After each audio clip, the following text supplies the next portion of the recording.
এক দেশে ছিল সোনাপুর রাজ্য। রাজা অরিন্দম, রানী লাবণ্য আর তাদের একমাত্র কন্যা রাজকুমারী অনন্যা। অনন্যা সারাদিন বাগানে ফুল, পাখি, প্রজাপতির সঙ্গে খেলে বেড়ায়। সে বড় হয়েছে, সেদিকে যেন তার খেয়ালই নেই। এসব দেখে রানী রাজাকে বলে, মহারাজ, আপনি শুধু রাজকার্য নিয়ে ব্যস্ত আছেন। অনন্যার দিকে একবার খেয়াল করেছেন? মেয়েটা বড় হয়েছে, তাকে রাজকার্য শিখতে হবে, কিন্তু সেদিকে তার কোনো খেয়াল নেই। ফুল, পাখি, প্রজাপতি নিয়ে সারা দিন ব্যস্ত থাকে।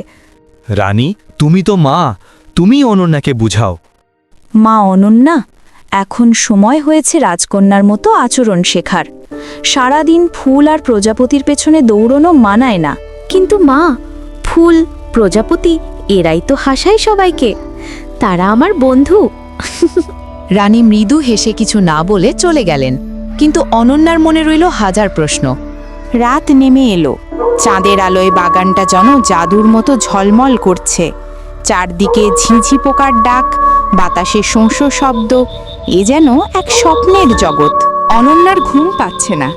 কিছুক্ষণ বিছানায় বসে ভাবতে ভাবতে অনন্যা চুপি চুপি উঠে চলল বাগানের দিকে।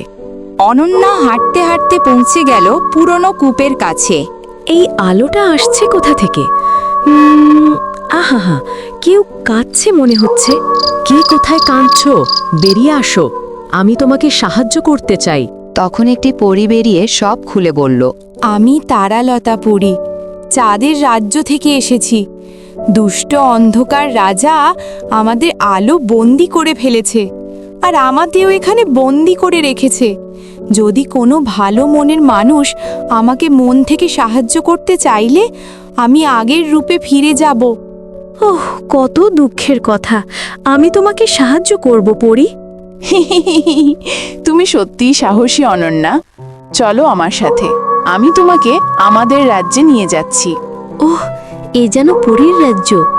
এখন আর আলো নেই অনন্যা, অন্ধকার রাজা সেটি পাফারে লুকিয়ে রেখেছে। তাহলে চলো, আমরা তা ফিরিয়ে আনবো।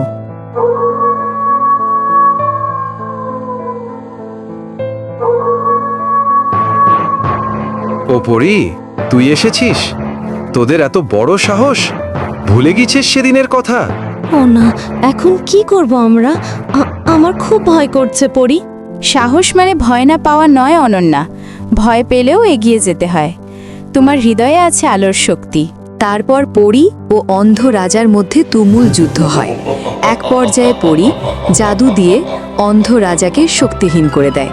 তারপর অনন্যা ও পরী যায় আলো পাথর উদ্ধার করতে। এই সেই পাথর, ছুলেই হয়তো ফিরে পাবো আবার আমাদের আলো। কিন্তু দুষ্ট অন্ধকার রাজা এখানে জাদু করে রেখেছে, আমরা পরীরা সেখানে হাত দিতে পারবো না। তুমি পারবে অনন্যা। অনন্যা পাথরটি তুলে পরীর হাতে দিল। পরী পাথর স্পর্শ করতেই পুরো রাজ্য আবার আলোয় ভরে উঠল। নদী, প্রাসাদ, গাছ সবকিছু ঝলমল করে উঠল। অনন্যা, তুমি আমাদের রাজ্য বাঁচালে। এই জাদুর ফুলটি তোমার বাগানে রেখে দিও। যখনই অন্ধকার নেমে আসবে এই ফুল আলো ফিরিয়ে দেবে। আমি প্রতিশ্রুতি দিচ্ছি, আমি এই ফুলকে সবসময় রক্ষা করব। সবটাই কি স্বপ্ন ছিল? না, হয়তো সত্যিই আমি চাঁদের রাজ্যেই গিয়েছিলাম। চোখ খুলে দেখে অনন্যা আবার নিজের বাগানে, কিন্তু তার হাতে এখনো সেই রঙিন চকচকে ফুল। এভাবেই অনন্যা বুঝল, আসলে কোনো শক্তি নয়, বরং ভেতরের সাহস আর ভালোবাসাতেই সবকিছু জয় করা সম্ভব।